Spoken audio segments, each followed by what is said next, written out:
जय हिंद भाई सभी को। एक बार फिर से आप सभी का स्वागत है। तो आज हम इस वीडियो में आपका जो ट्रेनिंग में शेड्यूल रहता है, आपको क्या क्या वहां पे करना पड़ता है, पढ़ाई के लिए टाइम मिलता है या नहीं मिलता, जिन बच्चों पे FIR है उनकी ज्वाइनिंग कब होगी, वेटिंग लिस्ट आ सकती है या नहीं और आएगी तो कब आएगी, इसके अलावा न्यू वैकेंसी के लिए कोई ऑथेंटिक इन्फॉर्मेशन है या नहीं। तो ये सारी काफ़ी बातें हम इस वीडियो में करेंगे। बस आप वीडियो के साथ एंड तक जुड़े रहें, एक एक डाउट जो भी आपके हैं वो सारे क्लियर किए जाएंगे। तो शुरुआत से बात कर लेते हैं। आपकी जो ट्रेनिंग है जो कि अभी चली हुई है, उसमें आपका पूरे दिन का जो शेड्यूल है, रूटीन है, क्लासेस वगैरह हैं, वो कैसे क्या चलती है, और जिनका जैसे फिजिकल वीक है वो वहाँ पे खुद को कैसे एडजस्ट कर सकते हैं, तो ये सारी बात हम करेंगे। तो ट्रेनिंग पे जैसे सुबह से हम स्टार्ट करते हैं। सुबह आपको 5 बजे उठना पड़ेगा। 5 बजे जैसे 6 बजे ग्राउंड हमारा पहुंचने का टाइम होता है, तो आप जब 5 बजे उठते हैं उसके बाद फ्रेश वगैरह होके प्रॉपर आपको सेविंग करनी होती है। आपको जो अपनी ड्रेस है, जो अभी लोअर टी शर्ट लागू कर रखी है वो पहन के, नीचे वाइट PT शूज है, वो सब प्रॉपर तरीके से पहन के हमें फॉलन होके और ग्राउंड के अंदर पहुंचना है। तो 5 बजे आपको उठना पड़ेगा। 6 बजे हमारा ग्राउंड टाइम रहता है, हालांकि 5:55 ही हम कह सकते हैं। तो उसके बाद आपकी 1 घंटे की PT रहेगी। अब PT में आपको यही नॉर्मल जैसे रनिंग वगैरह करा दी, इसके अलावा जैसे पुशअप चिनअप वगैरह करा दी, तो ये सब कुछ PT के अंदर आपका रहता है। और ये ऐसा नहीं कि शुरुआत से ही मतलब एकदम से आप पे लोड डाल दिया जाए, धीरे धीरे से चीजें आपको सिखाई जाती है और उसके अंदर धीरे धीरे इंप्रूवमेंट किया जाता है। तो जिन भी भाइयों का जैसे फिजिकल वीक है या जिन्होंने फिजिकल का टच मतलब लंबे समय से जिनका नहीं रहा, उनके लिए चाहे वो PT हो या परेड हो, वहां पे आपको इस बात का ध्यान रखना है कि जो इंस्ट्रक्शन आपको मिल रहे हैं सिर्फ आप उनको फॉलो करने की कोशिश करें। मतलब जैसे कि आपको रनिंग के लिए बोला गया कि 4 राउंड लगाने हैं, तो अगर आपको 4 मतलब आपसे नहीं लग पा रहे तो 2 राउंड लगा दिए, 2.5 राउंड लगा दिए, फिर थोड़ा रुक गए, फिर लगाने के लिए जैसे ट्राई कर लिया। तो फोर्स मतलब नहीं किया जाएगा कि आपको 4 लगाने हैं तो 4 ही लगाने हैं। सभी बच्चे एक जैसे नहीं होते, कोई फिजिकल में स्ट्रोंग है तो कोई मतलब किसी अलग चीज में, जैसे हम बोल सकते हैं कि पढ़ाई में किसी का अच्छा खासा टच रहा लंबे समय से, किसी का फिजिकल से अच्छा खासा टच रहा, तो वो कोई इश्यू आपको आएगा नहीं। बस इंस्ट्रक्शन आपको जो भी मिले, जो उस्ताद बोले, या फिर आपको वहां पे, क्योंकि ट्रेनिज वहां पे ये मान सकते हैं सबसे जूनियर है, आपको जो भी कोई कुछ बोला जाए किसी भी काम के लिए उसको आप फॉलो करते रहें। अब PT के बाद में जैसे आपको वापस आप फॉलन होके आते हैं, तो यहाँ पे ट्रेनिंग का मतलब यही है कि एक प्रॉपर डिसिप्लिन के अंदर आपको लेके आना है। टाइम आपको ज्यादा मिलेगा नहीं, और ये टाइम जैसे शुरुआत के 10 से 15 दिनों में तो आपको बहुत कम लगेगा। खाना खाने जा रहे हैं तो उसमें भी ये नहीं कि आप सिर्फ अपनी मर्जी से चले गए, प्रॉपर लाइन में आपको जाना पड़ेगा। तो उसके लिए भी एक फिक्स टाइम है, और वो टाइम कब मतलब निकल जाएगा पता भी नहीं चलेगा। खाना खाते खाते ही टाइम हो जाएगा और दौड़ते हुए कपड़े पहनने और वापस से ग्राउंड में पहुंचना या इंडोर क्लासेस में पहुंचना, तो ये 10-15 दिन थोड़ा आपको लगेगा। उसके बाद तो जो काम अभी आप 15 मिनट में अगर कर रहे हैं वो आप खुद से 10 मिनट में करने लगेंगे। ऐसी मतलब हैबिट आपको हो जाएगी कि जहां अभी आपका टाइम कम पड़ रहा है, 2-4 मिनट आप उसमें से बचा भी लेंगे। रूटीन आपका प्रॉपर सेट हो जाएगा। इसके बाद जैसे आप वहां से PT के आने के बाद आते हैं तो नाश्ते के लिए आपको टाइम, लेकिन अभी उसके बीच नाश्ता नहीं दिया जा रहा। PT के बाद तुरंत परेड के लिए बुलाया जा रहा है। PT के बाद टाइम नहीं मिलेगा, तुरंत 10 मिनट आए वापस। तो उस 10 से 15 मिनट में आप अपने ड्राई फ्रूट्स वगैरह या फिर कोई भी शेक पीना चाहता है, जूस पीना चाहता है, जो भी कुछ है आपकी इच्छा हो वो आप खा पी सकते हैं। तुरंत आप वापस फॉलन होकर और ग्राउंड में। अब परेड के टाइम क्या रहता है कि शुरुआती कुछ दिनों में कभी कभी जैसे परेड ना करा के हमसे फटीक कराई जाती है।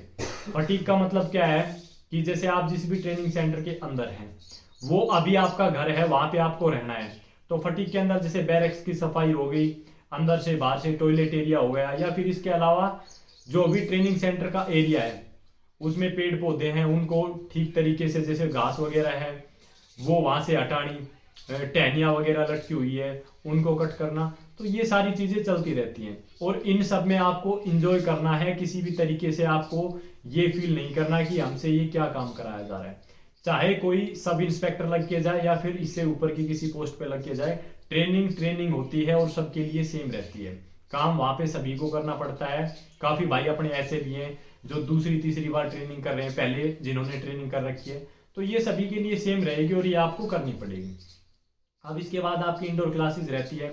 अब इंडोर क्लासेस के बाद में जब आप परेड से आते हैं तो आपको नाश्ते के लिए टाइम दिया जाता है, जिसमें आपका डेली का फिक्स होता है। कभी दूध के साथ आपको जैसे केले दे दिए गए, कभी आपको चने वगैरह दे दिए गए, तो वो डेली का फिक्स है, वो आपको अपने आप पता चल जाएगा।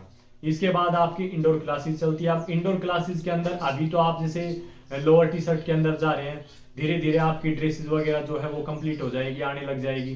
तो जब ड्रेस आपकी आ जाती है तो प्रॉपर ड्रेस में हमें जाना पड़ेगा। अब इंडोर क्लासेस के अंदर आपका क्या रहता है कि जैसे आईपीसी, सीआरपीसी, एविडेंस एक्ट और दिल्ली पुलिस के बारे में जो भी यूनिट्स वगैरह है आपको प्रॉपर नॉलेज होनी चाहिए।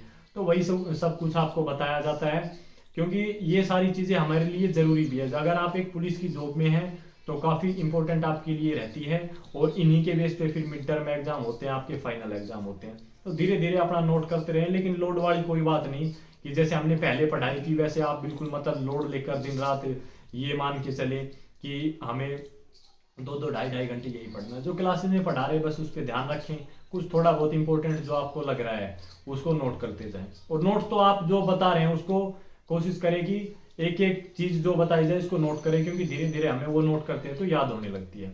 अब इसके बाद इंडोर क्लासेस खत्म हो जाती है। इंडोर क्लासेस के बाद आप वापस अपने बैरक्स में आ जाते हैं। कुछ ही देर बाद आपको फिर बुला लिया जाता है पीटी के लिए ग्राउंड में। फिर पीटी के बाद में जैसे ही आप घंटे भर में वापस आते हैं, फिर पीटी के बाद में थोड़ा आपको रेस्ट मिलता है। वो रेस्ट क्या है, वो हमारे खाने का टाइम है। उसमें जो रात का खाना है 6 से 7 बजे जो चल रहा है वो खाने के लिए आप जा सकते हैं। फिर आपका रोल कॉल का टाइम हो जाता है। अब रोल कॉल के बाद में जब आप आते हैं उस टाइम पे जो भी भाई पूछ रहे थे कि पढ़ाई के लिए टाइम मिल रहा है या नहीं, तो ये आपका जो डेडिकेशन है उस पर डिपेंड करेगा पढ़ाई के लिए। जब रोल कॉल से आप 8 बजे फ्री होके आ जाते हैं तो 8:30 तक कोशिश करें कि फ्री हो जाए। घर पे बात करनी है या कुछ भी आपको करना है, 8:30 से 10 बजे तक 1.5 घंटा हम निकाल सकते हैं। अब आप ये सोचें कि हम 3 घंटे पढ़ लेंगे, अगर वो आप 3 घंटे शाम को निकाल रहे हैं, 11 बजे आप सो रहे हैं, फिर नेक्स्ट डे आप लेट उठेंगे, सुबह पनिशमेंट मिलेगी, या फिर टाइम से उठे नेक्स्ट डे तो फिर वो दिन भर थकान रहेगी, क्लासेस के टाइम पे नींद आएगी। तो इस चीज़ का ध्यान रखिए, ये 1.5 घंटा आप अपने लिए निकाल सकते हैं। ये आपके डेडिकेशन पे डिपेंड करता है। और इसके अलावा अभी जो भी भाई अपने जुलाई के अंदर जाएंगे उनके लिए ये कुछ खास जरूरी बातें, और जुलाई के अंदर जाएंगे वो भी, और जो अभी परमिशन पे आए हुए हैं और जो अभी जाएंगे, तो भाई गर्मी का टाइम है और एनर्जी काफ़ी वेस्ट होगी। जब भी हम बाहर धूप में वर्कआउट करेंगे तो काफ़ी सारी एनर्जी की हमें ज़रूरत होती है। तो उसके लिए अपना ग्लूकोज वगैरह जरूर खास में लेके जाएं, मिक्सी लेके जाएं, या फिर ग्राइंडर जूसर जो भी है जिसको शेक बनाना है, या फिर मौसमी का जूस वगैरह जो भी ठीक लगे। क्योंकि अगर आप प्रॉपर तरीके से डाइट नहीं लेते हैं तो काफ़ी मुश्किलें आपको आएंगी। तो ये सारी चीज़ें आप लेके जाएं। ड्राई फ्रूट्स में जैसे अंजीर आप इंक्लूड कर सकते हैं, बादाम और काजू वगैरह तो है ही। तो ये सारी चीज़ें अभी अपनी लेके जाएं, बाद में पता नहीं कब परमिशन हो। और जुलाई वाले भाई बिल्कुल इस चीज़ के लिए तैयार रहें। तो उम्मीद करता हूँ कि ट्रेनिंग का जो भी शेड्यूल था उससे रिलेटेड आपके जो डाउट्स हैं वो क्लियर हो गए होंगे। बस इस बात का खास ध्यान रखना है, इंस्ट्रक्शन फॉलो करने हैं, किसी से मतलब जिद बहस नहीं करनी। चाहे आपसे कोई कुछ भी बोल रहा है, बस वो काम हमें करना है। चाहे हंसते हुए आप उस चीज़ को कर लें या फिर लोड लेके उस चीज़ को कर लें। अब इसके बाद बात कर लेते हैं कि जैसे काफ़ी भाई अपने वेट कर रहे हैं जिन पे एफआईआर थी। कुछ बच्चे हैं जो कि वेटिंग लिस्ट के लिए वेट कर रहे हैं, जो पॉइंट्स में काफ़ी बच्चे रह गए, जो कि इस बार काफ़ी अलग देखने को मिला था। एक ये कि मेडिकल करा लिया गया और मेडिकल में अनफिट काफ़ी बच्चे हुए, पहले ही रिजल्ट दे दिया गया उसी दौरान मेडिकल के दौरान। तो उस पर बात कर लेते हैं एक बार। तो पहले बात करते हैं एफआईआर पे। अब एफआईआर जो भी अपने भाई है, बहुत सारे मैक्सिमम ऐसे हैं जिन पे कोई अभी केस वगैरह नहीं है, केस वगैरह सब क्लोज हो चुका है, लेकिन फिर भी उनको ज्वाइनिंग नहीं दी गई। अब अगर आपने वहां पे एफआईआर मेंशन किया है तो दिल्ली पुलिस का एक हक बनता है, और वो ये हर बार कराते भी हैं कि आपके उस चीज को वेरीफाई कराया जाए कि आपकी वो चीज क्लियर हो चुकी है या नहीं, कहीं अब भी आप पे कोई केस पेंडिंग तो नहीं है। तो अब आपको कब वो बुला सकते हैं। तो दोस्तों ऐसा है कि जैसे एक तो बैच अभी चला हुआ है, ट्रेनिंग चली हुई है, अब बीच में तो आपको बुला नहीं सकते, ये आप थोड़ा खुद से सोचिए। और अगर आपको कोई फिक्स डेट बता रहा है तो भाई मैं ये बोलूंगा कि ऐसी कोई ऑथेंटिक इन्फॉर्मेशन अभी नहीं है, वो सिर्फ गुमराह करने वाली बातें हैं। फिक्स मैं कभी 100% श्योर नहीं होता तो कभी नहीं बताता। एक संभावना यही है कि अभी जो ट्रेनिंग चली हुई है उसमें बीच में आपको नहीं बुलाया जाएगा। जब सभी की वेरिफिकेशन हो जाएगी और एक 40 50 60 जितने भी बच्चे हैं बैच बनता हुआ नजर आएगा, तो जुलाई में जो नेक्स्ट बैच आ रहा है उसके साथ आपको बुला लिया जाएगा और साथ साथ आपकी ट्रेनिंग करा दी जाएगी। तो ये आपकी एक पॉसिबिलिटी बनती है। तब तक अपना वेट करते रहिए और लोड मत लीजिए। जॉब आपकी है, आपको मिल चुकी है, कहीं पे आपकी जॉब नहीं जाएगी, बस थोड़ा इंतजार आपको करना पड़ेगा। अभी काफी भाई सोच रहे होंगे कि मैं एफआईआर जैसे वहां पे बताता ही नहीं तो ठीक रहता, वो बताना जरूरी था, आपने अच्छा किया, बस कुछ दिन लेट सही। अब जुलाई में भी तो बच्चे जाएंगे जो कि बिल्कुल फ्रेश थे, कोई एफआईआर वगैरह नहीं थी, तब भी उनको वेट करना पड़ रहा है, तो थोड़ा वेट करते रहिए। अब बात कर लेते हैं वेटिंग लिस्ट पे। भाई वेटिंग लिस्ट का ऐसा है, काफी मेरे मतलब नोन है जो कि इस चीज के लिए केस करने को भी तैयार है, ग्रुप्स वगैरह उन्होंने बनाया हुआ है। वो इसलिए क्योंकि आप समझ सकते हैं कि इस बार जो हुआ जल्दबाजी में शायद वो नहीं होना था, कहीं ना कहीं बच्चों के साथ जो थोड़ा बहुत गलत हुआ वो नहीं होना था, लेकिन जो हो गया उसे हम रोक भी नहीं सकते। तो अभी क्या हो सकता है, वेटिंग कब तक आ सकती है। तो वेटिंग लिस्ट अगर आती है, रिवाइज रिजल्ट और वेटिंग लिस्ट में काफी फर्क है। वेटिंग लिस्ट अगर हमारी आती है तो वेटिंग लिस्ट तब आती है, मैक्सिमम चांसेस तब होते हैं जब हमारा जैसे पासिंग आउट परेड हमारी हो जाती है और डेटा हमारे पास होता है कि इतने बच्चों ने टोटल यहाँ पे ज्वाइन किया था, पासिंग आउट में शामिल हुए, इतनों ने बीच में रिजाइन कर दिया था या ज्वाइन नहीं किया, तो इतनी वैकेंसीज अभी खाली है, उसके हिसाब से वो वेटिंग लिस्ट निकालते हैं। और वेटिंग लिस्ट जैसे पिछली भी आई थी, तो वेटिंग लिस्ट तो आएगी, लेकिन उस वेटिंग लिस्ट पे ही आप फोकस करके ना बैठे, साथ साथ एग्जाम की तैयारी करते रहें। अगर आपकी किस्मत में दिल्ली पुलिस ही है तो वो आपको मिलेगी, कोई आपको उससे रोक नहीं सकता, लेकिन आपको उसके लिए वेट करना पड़ेगा। अब रिवाइज रिजल्ट के लिए जो केस वगैरह करने की अपने भाई कह रहे थे, उनको भी थोड़ा यही सजेशन जो लॉयर उन्होंने जिससे बात की थी यही दिया गया कि भाई थोड़ा वेट करो। अगर उसके बाद भी नहीं इस चीज का सोल्यूशन होता है तो कहीं ना कहीं हम कोर्ट में इस चीज की अपील कर सकते हैं कि रिवाइज रिजल्ट दिया जाए, क्योंकि काफी बच्चे ऐसे हैं जो कि मेडिकल में अनफिट हुए और फाइनल लिस्ट में उनका नाम था। तो अगर ऐसी कोई इन्फॉर्मेशन मेरे पास आती है केस वगैरह की और आप उसमें अगर जुड़ना चाहते हैं तो भाई वो मैं आपके साथ शेयर कर दूंगा। तो ये आपका हो गया वेटिंग लिस्ट और एफआईआर का। अब बात कर लेते हैं न्यू वैकेंसी पे। भाई न्यू वैकेंसी का ऐसा है, आपने काफी वीडियोस देखी होगी यूट्यूब पे, किसी ने जुलाई में बताया, किसी ने सितंबर में, तो अभी तक कोई ऐसी ऑथेंटिक इन्फॉर्मेशन नहीं है। हाँ, डिपार्टमेंट के अंदर थोड़ी बहुत बातें जैसे चली हुई है, वो भी इसलिए कि जैसे वैकेंसी डिपार्टमेंट के अंदर खाली है और वहां पे जरूरत है आपकी, लेकिन अब वो उस चीज के लिए एडवर्टाइजमेंट कब आता है, दिसंबर में आता है या जनवरी में आता है, लेकिन एक जो संभावना है वो है आपकी इस साल के एंड तक। लेकिन मैं ये कहना चाहूंगा आप सभी से कि आप इतना मतलब इस चीज के लिए बिल्कुल ये कि जुलाई के अंदर वैकेंसी आएगी या दिसंबर की हमें फिक्स बता दिया जाए, फिक्स नहीं पता। आपका काम है तैयारी करना। दिल्ली पुलिस के हिसाब से कोई ये तो है नहीं कि दिल्ली पुलिस का सभी जो और भी जॉब है उनसे अलग सिलेबस है, और सेंट्रल गवर्नमेंट की जो जॉब है मिलता जुलता वही सिलेबस है। अभी सीजीएल सीएचएसएल में भी वही जीएस ऐड कर दी गई है। तो एक अच्छी तैयारी और इससे भी अपर लेवल की तैयारी आप करके चले। दिल्ली पुलिस तो ऐसे ही निकल जाएगा अगर आपकी तैयारी अच्छी है तो फिर आप इस चीज के लिए बार बार यूट्यूब पे आप सर्च कर रहे हैं या पूछ रहे हैं कि न्यू वैकेंसीज कब आएगी, तो एक संभावना है आएगी, लेकिन फिक्स अभी उस चीज का किसी को नहीं पता। अपनी तैयारी ऐसे रखें और इतनी बेहतरीन तैयारी आप करें कि जिस एग्जाम में आप बैठे कॉन्फिडेंस इतना हो कि आप उसको क्लियर कर दें। और ऐसा होगा भी, जब तक आपका एक एग्जाम नहीं निकल रहा, हमने भी ये चीजें फेस की है, तब तक ही प्रॉब्लम है। जिस दिन आपका एक एग्जाम निकल गया उसके बाद कॉन्फिडेंस लेवल इतना हाई हो जाएगा कि आप किसी भी एग्जाम में बैठे वो आपकी तैयारी के हिसाब से आराम से क्लियर हो जाएगा। जितनी आपकी तैयारी है आप उससे भी बड़े लेवल के एग्जाम को क्रैक कर लेंगे। कॉन्फिडेंस बहुत बड़ी चीज है, लेकिन उससे पहले है तैयारी, और जब आप तैयारी करेंगे तभी आपके अंदर कॉन्फिडेंस आएगा। तो दोस्तों ये था आपका जो न्यू वैकेंसी है उसको लेकर।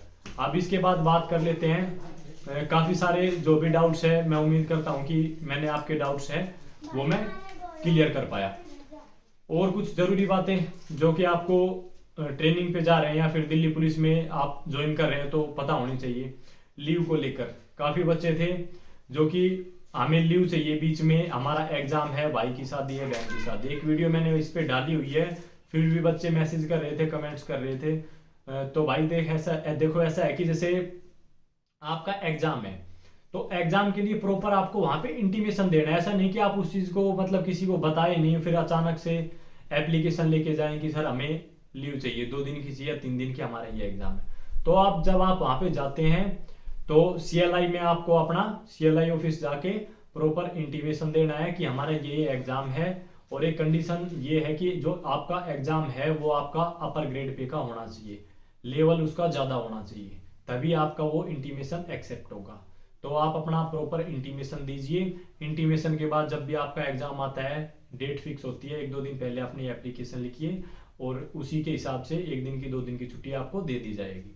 अब इसके अलावा अगर शादी वगैरह है भाई बहन की, तो जैसे प्रॉपर उनके पास हम अपनी रजिस्टर के अंदर डिटेल्स फिल करते हैं, तो जो फैमिली मेंबर्स है सभी की डिटेल्स फिल की जाती है, वो सारी आपको फिल करेंगे तो उनको पता होगा कि कौन इनके ब्लड रिलेशन के अंदर है, तो उसी के हिसाब से आपको छुट्टी दी जाएगी। ये नहीं कि चाचा के लड़के की शादी है, ताऊ के लड़के की शादी है, उसके लिए कहीं ना कहीं वो आपको मना कर सकते हैं। लेकिन भाई बहन की शादी में 2-3 दिन की छुट्टी आपको आराम से मिल जाएगी, या आपकी खुद की शादी है तो उसके लिए भी आपको छुट्टी मिल जाएगी। एक अच्छे से प्रॉपर वे में एप्लीकेशन लिखे और एप्लीकेशन लेके अपना वहाँ से जो भी प्रोसेस रहता है वो करा के आप छुट्टी ले सकते हैं। अब इसके बाद बात कर लेते हैं कि पोस्टिंग, आपकी पोस्टिंग कैसे होगी। ट्रेनिंग के जैसे कंप्लीट होती है, आपकी पासिंग आउट हो जाती है, तो आपकी पोस्टिंग कैसे कैसे किस जगह पे आएगी, क्या हम उसमें खुद से हमारा कुछ ऐसा है कि हम अपनी मर्जी से पोस्टिंग ले सकते हैं। तो ऐसा है कि जब आपकी पासिंग आउट होती है उससे पहले ही आपकी पोस्टिंग ऑर्डर आ जाते हैं कि किस बच्चे को कहाँ पे भेजना है, वो सारा पहले ही हो जाता है। तो पोस्टिंग के लिए सिर्फ आपके हाथ में इतना है कि जैसे काफ़ी भाई पूछ रहे थे कि स्पेशल सेल कैसे ज्वाइन कर सकते हैं या फिर क्राइम ब्रांच वगैरह, तो आपके हाथ में सिर्फ इतना है कि जो भी आपकी टेक्निकल क्वालिफिकेशन है उसको ज़रूर फिल करें, क्योंकि इनके अंदर इन यूनिट्स के अंदर आपकी पोस्टिंग तभी दी जाती है। 2 चीज़ें, एक तो आपका लक और साथ में एक आपकी क्वालिफिकेशन, दोनों चीज़ें ज़रूरी है। तो क्वालिफिकेशन अपनी ज़रूर फिल करें, चाहे आपने बीटेक कर रखी है या फिर उसके अलावा जो भी आपने कंप्यूटर का कोई डिप्लोमा कर रखा है, तो वो सारी चीज़ें अपनी फिल कर दें। जब अगर आपका लक है स्पेशल सेल में जाना है या क्राइम ब्रांच में, तो वहाँ पे आपकी पोस्टिंग हो जाएगी। बाकी इससे ज़्यादा हम कुछ नहीं कर सकते। पोस्टिंग हमारी वो अपने तरीके से करते हैं कि किस बच्चे को कहाँ पे भेजना है और वहीं पे भेजा जाता है।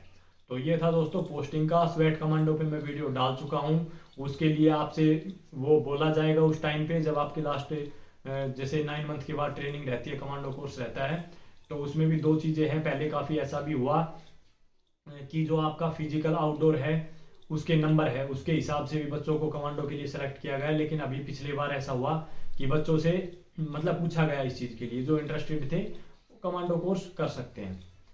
तो इस वीडियो में दोस्तों इतना ही।